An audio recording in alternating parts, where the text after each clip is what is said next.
మనసున్న మనసై ఎపిసోడ్ 69.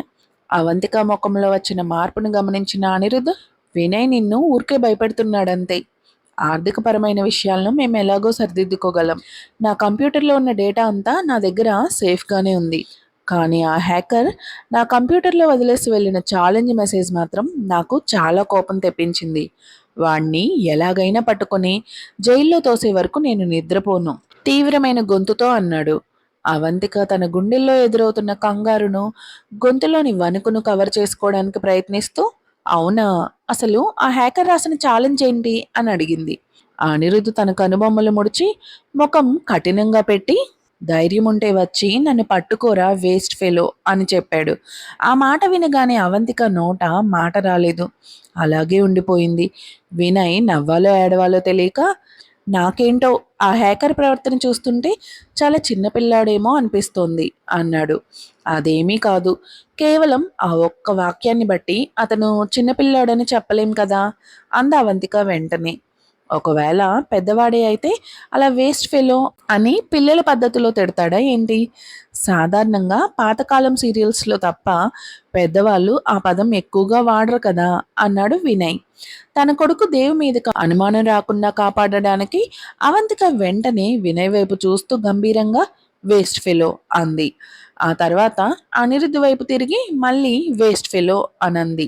అనిరుద్ధు వినయ్ ఇద్దరూ అవంతిక మాటలకు విస్తుపోయి అలాగే నోరెళ్ళబెట్టి కూర్చుండిపోయారు. చూసారా, ఆ పదంలో అంత విచిత్రం ఏమీ లేదు. పెద్దవాళ్ళు కూడా కోపం వచ్చినప్పుడు సులువుగానే వాడతారు అని అవంతిక కవర్ చేసింది. తన కొడుకుని కాపాడుకోవడం కోసం ఆమె పడుతున్న తాపత్రయం, ఆరాటం వల్ల అలా ప్రవర్తిస్తోందని వాళ్ళిద్దరికీ అర్థం కాలేదు. వినయ్ అనిరుద్ధు ఒకరి ముఖాలు ఒకరు చూసుకొని ఒకే నిర్ణయానికి వచ్చారు. అవును అవంతిక మేడం, మీకు మురళి ఎలా పరిచయం? అంత విచిత్రమైన వ్యక్తి మీకు ఫ్రెండ్ అవ్వడం ఆశ్చర్యంగా ఉంది. పైగా అతను మీ మాట బాగా వింటున్నట్లున్నాడే అని వినయ్ వాతావరణాన్ని తేలికపరచడానికి టాపిక్ మార్చాడు. అవంతిక మంచినీళ్ళు తాగుతూ, నేను విదేశాల్లో చదువుకునేటప్పుడు ఒక బిజినెస్ కాన్ఫరెన్స్లో పరిచయం అయ్యాడు. మేము మంచి స్నేహితులం, అందులో మాట వినడం ఏమీ లేదు అని అబద్ధం చెప్పేసింది. అవునా, అతను మీకోసం ఇక్కడికి వచ్చాడా? వినయ్ అడిగాడు. అతనికి రావాలనిపించి వచ్చాడు, వెళ్ళాలనిపిస్తే వెళ్తాడు. నా కోసం రావడం ఏంటి అని చెబుతూ అవంతిక తన ప్లేట్లో ఫుడ్ పెట్టుకుంది. మురళి రిసెప్షన్ దగ్గర నిలబడి కిరణ్ని కలవడానికి తన ఉద్దేశాన్ని రిసెప్షనిస్ట్కు వివరించడానికి ట్రై చేస్తున్నాడు. కానీ ఆ రిసెప్షనిస్ట్ ఎంత చెప్తున్నా ఒప్పుకోలేదు. చివరికి ఎలాగోలా ఒప్పించి కిరణ్ ఆఫీస్ రూమ్కి వెళ్ళాడు. కిరణ్ మురళిని చూడగానే కోపంతో రగిలిపోయాడు. మురళి కిరణ్ ఆఫీస్ తలుపులు గట్టిగా వేసి, నువ్వు గూఢాచారివి అని కోపంగా అరిచాడు. కిరణ్ కూడా తగ్గకుండా, ఆ రోజు రాత్రి నీ దగ్గరకు రావడంలో నాకు వేరే ఉద్దేశం ఉందనేది నేను ఒప్పుకుంటాను, కానీ నువ్వు మాత్రం అని చెప్తుండడంతో నువ్వు ఒప్పుకున్నందుకు సంతోషం. నీ వల్ల అవంతిక నన్ను బాగా తిట్టింది. నీకు సారీ చెప్పమని నన్ను ఇక్కడికి పంపించింది. కానీ నేను మాత్రం నీకు సారీ చెప్పేదే లేదు. నువ్వే కావాలని నా దగ్గరకు రాకపోతే మన మధ్య ఏమీ జరిగి ఉండేది కాదు. కాబట్టి ఇక్కడ బాధితుడిలా నటించకు అన్నాడు మురళి. ఇద్దరి మధ్య కొద్దిగా గొడవ జరిగాక మురళి అక్కడి నుంచి వెళ్ళిపోయాడు. ఆఫీస్ బయటకు వచ్చాక మురళి దగ్గరలోని ఒక కేఫ్లోకి వెళ్ళి కాఫీ ఆర్డర్ చేశాడు. ఆ తర్వాత దేవ్కి ఫోన్ చేసి, హే దేవ్, నువ్వు విజయ్ అన్న కలిసి చేసిన ఆ హ్యాకింగ్ రాద్ధాంతం మీ మమ్మీకి తెలిసిందిరా. నాకు గట్టిగా చివాట్లు పడ్డాయి. ఈ విషయంలో నేను ఏమీ చేయలేను. ఈసారి నిన్ను నువ్వే కాపాడుకో అన్నాడు. అయితే నేను విజయ్ అన్నతో అనుకున్న ప్లాన్ను కాస్త మార్చక తప్పదు అని దేవ్ గంభీరంగా అన్నాడు. అవును, మీ మమ్మీ నీ ల్యాప్టాప్ లాక్కొని నిన్ను బాగా తిడుతుందని నా అనుమానం. ఈరోజు అనిరుద్ వల్ల ఆమె చాలా మూడ్ ఆఫ్లో ఉంది. నువ్వు ఇల్లు వదిలి పారిపోవడం బెటర్ ఏమో, ఆలోచించు అని సలహా ఇచ్చాడు మురళి. మమ్మీ మనసు బాధ పెట్టడం కంటే ఆమె చేతిలో దెబ్బలు తినడమే మేలు అన్నాడు దేవ్. అవంతిక ఈరోజు ఎప్పటికంటే త్వరగా ఇంటికి వచ్చింది. సుజాత గారు దేవ్ను తన్విని స్కూల్ నుంచి ఇంటికి తీసుకురాగానే తన్విని తీసుకొని బెడ్రూమ్లోకి వెళ్ళిపోయారు. అమ్మమ్మ తన చెల్లిని లోపలికి తీసుకువెళ్ళడం చూసి దేవ్కి ఏం జరగబోతుందో అర్థమైంది. నీ బ్యాగ్ ఇలా ఇవ్వు దేవ్ అంది అవంతిక చెయ్యి చాస్తూ. దేవ్ తన రెండు చేతులతో బ్యాగ్ని అమ్మకు ఇచ్చాడు. అవంతిక బ్యాగ్ తెరిచి ల్యాప్టాప్ను బయటకు తీసింది. ఆమె ల్యాప్టాప్ ఓపెన్ చేయకుండానే, మురళి అంకుల్ నాకు అంతా చెప్పాడు దేవ్. నీకొక్కడికే ఇలా హ్యాక్ చేయడం కుదరదని నాకు తెలుసు. ఆ విజయ్ సాయం తీసుకొని నువ్వు ఈ పనులన్నీ చేస్తున్నావా? ఇదెంత పెద్ద నేరమో నీకు తెలుసా? ఒకవేళ నిన్ను, ఆ విజయ్ని పోలీసులు పట్టుకుంటే ఏమవుతుందో తెలుసా అని నిలదీసింది. దేవ్ రెప్పవేయకుండా అమ్మ వైపు చూస్తూ, నాకు ఇంకా 6 ఏళ్లే కదా మమ్మీ, నన్ను జైల్లో పెడతారా ఏంటి? పైగా విజయ్ అన్న నేనేం అడిగానో అదే చేశాడు అన్నాడు.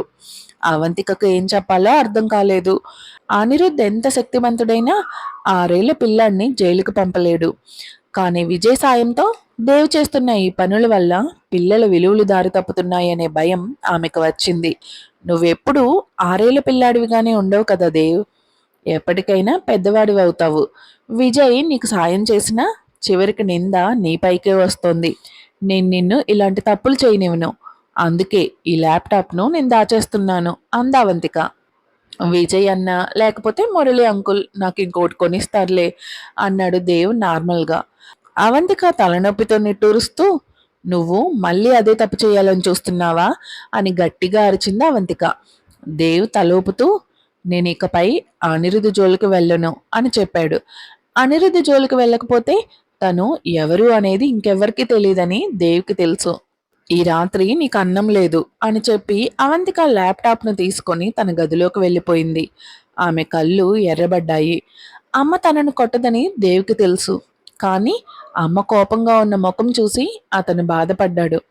తన అమ్మను బాధపెట్టిన అనిరుద్ధికి బుద్ధి చెప్పడానికి విజయ్ అన్న హెల్ప్ తీసుకున్నాడు. కానీ అమ్మని ఏడ్పించడం అతనికి ఇష్టం లేదు. రాత్రి 10 గంటల సమయం. హోటల్ గదిలో పూజ ఎర్రటి డ్రెస్ వేసుకొని ఆ హోటల్ గది తలుపు తెరిచింది. లోపల చీకటిగా ఉన్న ఎర్రటి క్యాండిల్స్ వెలుగులు కనిపిస్తున్నాయి. ఆ రొమాంటిక్ వాతావరణంలో వైన్, రోజా పూల బొకే ఉన్నాయి. అనిరుద్ధ్ తన కోసం ఇంత ప్రత్యేకంగా ఏర్పాటు చేశాడని పూజ మైమరిచిపోయింది. రాత్రి 10 దాటినా అనిరుద్ధ్ రాకపోవడంతో ఆమె వైన్ తాగుతూ వేచి చూసింది. రాత్రి 11 గంటలకు తలుపు తెరుచుకొని ఒక ఎత్తైన వ్యక్తి లోపలికి వచ్చాడు. మద్యం మత్తులో ఉన్న పూజ అతన్ని అనిరుద్ధ్ అనుకొని వెళ్ళి గట్టిగా కౌగిలించుకుంది. ఆ వ్యక్తి మొదట షాక్ అయ్యి ఆగిపోయినా పూజ మత్తులో అతన్ని వదలకుండా అతనికి దగ్గరైంది. మరుసటి రోజు ఉదయం 7 గంటలకు పూజ కళ్ళు తెరిచి చూసేసరికి తలనొప్పిగా ఉంది. పక్కన పడుకున్న వ్యక్తిని చూసి ఆమె ప్రాణాలు పోయినంత పనైంది. ఆ వ్యక్తి అనిరుద్ధ్ కాదు, అనిరుద్ధ్ అన్న కొడుకు కళ్యాణ్. నువ్వు నువ్వు ఇక్కడేం చేస్తున్నావురా అని పూజ కేకలు వేస్తూ దిండుతో కళ్యాణ్ని కొట్టడం మొదలుపెట్టింది. కళ్యాణ్ తల పట్టుకొని, డాక్టర్ పూజ, నన్ను కొట్టకండి, నాకేం తెలీదు. నిన్న రాత్రి నాకు అవంతిక నుంచి మెసేజ్ వచ్చింది ఇక్కడికి రమ్మని. నేను లోపలికి రాగానే మీరే నన్ను గట్టిగా పట్టుకున్నారు. నేను వద్దన్న వినకుండా మీరే నా మీద పడ్డారు అని అరిచాడు. పూజ ఏడుస్తూ, నాకు అనిరుద్ధ్ మెసేజ్ చేశాడ్రా, అతను రమ్మంటేనే నేను వచ్చాను అంది.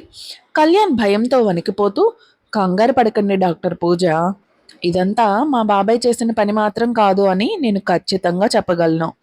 ఎందుకంటే శ్రావ్యకి ట్రీట్మెంట్ చేయడం కోసం ఆయన ఇంకా మీపైనే ఆధారపడి ఉన్నారు. మీతో ఆయన ఎంత నీచమైన పని ఎప్పటికీ చేయరు అన్నాడు. జరిగిందంతా తలుచుకొని పూజ భయంతో కన్నీళ్లు తుడుచుకుంటూ, ఎవరైనా కెమెరాలు పెట్టారేమో, వెంటనే మనుషుల్ని పంపి అంతా చెక్ చేయించు అని ఆర్డర్ వేసింది. సరే సరే అని కళ్యాణ్ ఫోన్ తీసి అవంతిక పంపిన మెసేజ్ కోసం చూడగా అది డిలీట్ అయిపోయింది. పూజ ఫోన్లో మెసేజ్ కూడా మాయమైంది. చూసారా, ఇద్దరి ఫోన్లు హ్యాక్ అయ్యాయి. ఎవడో మన ఇద్దరిని ఇరికించడానికి కుట్ర పన్నాడు అన్నాడు కళ్యాణ్. పూజకి ఏం చెయ్యాలో అర్థం కాలేదు. ఈ విషయం అనిరుద్ధికి తెలిస్తే తనని తన జీవితంలో నుంచి శాశ్వతంగా తరిమేస్తాడు. అదే సమయంలో అనిరుద్ధ్ శ్రావ్యను స్కూల్లో దింపి దేవ్ చదువుతున్న క్లాస్ రూమ్కి వెళ్ళాడు. అవంతిక ప్రవర్తనను బట్టి ఆ హ్యాకర్ ఆమెకు బాగా దగ్గరవాడేనని అనిరుద్ధికి అనుమానం వచ్చింది. దేవ్ ఇది చేయడానికి ఛాన్స్ లేదు. ఎందుకంటే అతడి వయసుకి అంత పెద్ద నెట్వర్క్ హ్యాక్ చేయడం అనేది జరగని పని. కానీ దేవ్ ప్రవర్తన ఎప్పుడూ వింతగానే ఉంటుందని అనిరుద్ధ్ గమనించాడు. దేవ్ ఐక్యూ ఎక్కువే. దేవి పని చేసి ఉండకపోవచ్చు, కానీ అతడికి ఏదైనా సంబంధం ఉండొచ్చు అనే అనుమానం మాత్రం అనిరుద్ధ్ మనసులో బలపడింది. అనిరుద్ధ్ క్లాస్లోకి వెళ్ళి, దేవ్ నీ బ్యాగ్ ఇలా ఇవ్వు అన్నాడు. దేవ్ అతన్ని అసలు పట్టించుకోకుండా తల పక్కకి తిప్పుకున్నాడు. టీచర్ కంగారు పడి బ్యాగ్ తీసి అనిరుద్ధికి ఇచ్చింది. బ్యాగ్ బాగా తేలిగ్గా ఉంది. అందులో కేవలం బట్టలు మాత్రమే ఉన్నాయి. ల్యాప్టాప్ లేదు. ఈరోజు ల్యాప్టాప్ తేలేదా అని అనిరుద్ధ్ అడగ్గా దేవ్ బల్లపై తల పెట్టుకొని పడుకున్నాడు. టీచర్ మీ అమ్మగారికి ఫోన్ చేయనా అనగానే దేవ్ కోపంగా బ్యాగ్ తీసుకొని క్లాస్లోంచి బయటకు నడిచాడు. బయట నిలబడి ఉన్న శ్రావ్య దేవుని చూసి దేవ్ దేవ్ ఉండు అంటూ అతని వెనకాలే పరిగెత్తింది. అనిరుద్ధు శ్రావ్యని ఆపడానికి ప్రయత్నించిన శ్రావ్య దేవుని వదలకుండా అనుసరించింది. దేవి ఇంటికి వెళ్లకుండా రోడ్డుపై నడుస్తుండగా అతడి వెనక టీచర్, అనిరుద్ధు, శ్రావ్య నడుస్తున్నారు. కొద్దిసేపటికి ఒక రద్దీగా ఉన్న మార్కెట్ దగ్గరకు వచ్చారు. అంతలో ఉన్నట్టుండి రోడ్డుపై ఇద్దరు వ్యక్తులు ఘోరంగా కొట్టుకోవడం మొదలుపెట్టారు. ఆ హింసను చూసిన శ్రావ్యకి చిన్నప్పుడు తనపై జరిగిన దాడి గుర్తుకొచ్చి చెవులు మూసుకొని గట్టిగా కేకలు వేస్తూ పిచ్చిదానిలా అరవడం మొదలుపెట్టింది. అనిరుద్ధ్ కంగారుగా శ్రావ్యని గుండెలకు హత్తుకొని అక్కడి నుంచి కారు దగ్గరకు తీసుకువెళ్ళాడు. దేవ్ ఆశ్చర్యంగా శ్రావ్య వైపు చూస్తూ ఉండిపోయాడు. ఇక్కడే ఉంటే ప్రమాదం దేవ్, పద స్కూల్కి వెళ్దాం అని టీచర్ దేవ్ చేయి పట్టుకొని అతన్ని మళ్ళీ స్కూల్కి తీసుకెళ్ళిపోయింది. అదే రోజు మధ్యాహ్నం అవంతిక పోలీస్ స్టేషన్కి వెళ్ళింది. 6 ఏళ్ల క్రితం వసుంధర తమ్ముడు విశ్వనాథ్ ఇండస్ట్రీస్ నుంచి కొన్ని కోట్లు కొట్టేసి విదేశాలకు పారిపోయాడు. అతడు ఎక్కడున్నాడో తెలియక పోలీసులు ఏమీ చేయలేకపోయారు. అయితే అవంతిక ఒక ప్రైవేట్ డిటెక్టివ్ని పెట్టి అతడి లేటెస్ట్ ఫోటోలు, అడ్రస్ ఆధారాలు సంపాదించి పోలీసులకు ఇచ్చింది. మేడం, మీరిచ్చిన ఆధారాలతో వాడి పాత స్నేహితుల ద్వారా అతనికి ఎరవేశాం. కంపెనీలో మళ్ళీ డబ్బులు కొట్టేసే అవకాశం ఉందని నమ్మించడంతో అతను ఇండియా రావడానికి ఒప్పుకున్నాడు. రాగానే అరెస్ట్ చేస్తామని పోలీసులు చెప్పారు. పోలీస్ స్టేషన్ నుంచి బయటకు రాగానే అవంతికకు కార్తిక్ నుంచి ఫోన్ వచ్చింది. అతడు విదేశాల నుంచి శాశ్వతంగా ఇండియాకి తిరిగొచ్చాడు. అవంతిక అతన్ని ఎయిర్పోర్ట్ నుంచి పికప్ చేసుకుంది. కారులో వెళ్తుండగా కార్తిక్, అవంతిక, పూజ గురించి నీకు చెప్పాలి. శ్రావ్య బ్రెయిన్ సర్జరీని నిజానికి నువ్వే చేశావు. కానీ పూజ మాత్రం ఆ క్రెడిట్ అంతా తనే కొట్టేసి అనిరుద్ధ్ ముందు గొప్పలు పోతోంది. ఇప్పుడు శ్రావ్యకి ఇంకా ట్రీట్మెంట్ చేయడానికి ఆమె దగ్గర నైపుణ్యం లేక నాకు ఫోన్ చేసి ప్రొఫెసర్ జగన్నాథ్ గారి స్టూడెంట్స్లో తనకంటే టాలెంట్ ఉన్న డాక్టర్ని ఆమెకి అసిస్టెంట్గా పంపమని సిగ్గు లేకుండా అడుగుతోంది. ఆమె కన్నా టాలెంట్ ఉన్న వాళ్ళు ఆమెకి అసిస్టెంట్గా ఎందుకు వెళ్తారు? అయినా నువ్వు కనుక నీ ఐడెంటిటీ చెప్పకుండా నీ శత్రువులకే హెల్ప్ చేశావు అని అసహనం వ్యక్తం చేశాడు. అవంతిక నిట్టూర్చి, ఆమె ఎలాంటిదో నాకు తెలుసు కార్తీక్, కానీ ఇప్పుడు నా ఆందోళన అంతా దేవ్ గురించే అంటూ అసలు విషయం మొత్తం చెప్పింది. కార్తీక్ ముఖం గంభీరంగా మారింది.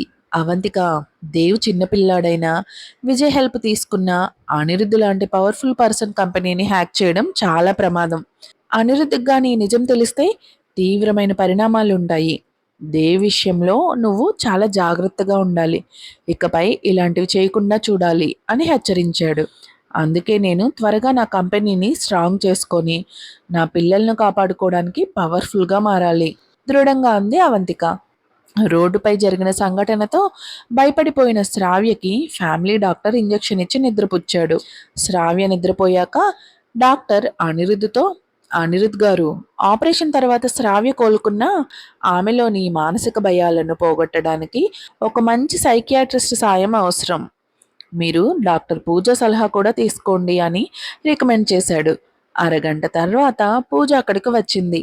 నిన్న రాత్రి హోటల్లో కళ్యాణ్తో జరిగిన గొడవ వల్ల ఒంటిపై అయిన గాయాలను దాచడానికి ఆమె ఫుల్ హ్యాండ్స్ డ్రెస్సు, మెడ వరకు థిక్ మేకప్ వేసుకుని వచ్చింది. అనిరుద్ధ్ శ్రావ్యకి సైకియాట్రిస్ట్ ట్రీట్మెంట్ గురించి అడగ్గా పూజ తన అసమర్థత ఎక్కడ బయటపడుతుందో అని కంగారు పడుతూనే, ట్రై చేయొచ్చు అనిరుద్ధ్, కానీ బలవంత పెట్టకూడదు. నేను శ్రావ్య పక్కనే ఉంటాను, నువ్వు వెళ్ళి నీ పనులు చూసుకో అంది. అనిరుద్ధ్ తన స్టడీ రూమ్కి వెళ్ళిపోగానే పూజ అమ్మయ్య అని గుండెలపై చేయి వేసుకొని పెద్దగా ఊపిరి పీల్చుకుంది. నిన్న రాత్రి కళ్యాణ్తో గడిపిన విషయాన్ని అనిరుద్ధ్ గుర్తుపట్టలేదని సంబరపడింది. మరొక ఎపిసోడ్తో మళ్ళీ కలుద్దాం. వీడియో నచ్చితే లైక్ చేయండి, మీ ఫ్రెండ్స్తో షేర్ చేయండి. కొత్త వీడియోల కోసం సబ్స్క్రైబ్ చేసుకోవడం మర్చిపోకండి. మీకు ఏమనిపించిందో కామెంట్స్లో చెప్పండి. Thank you.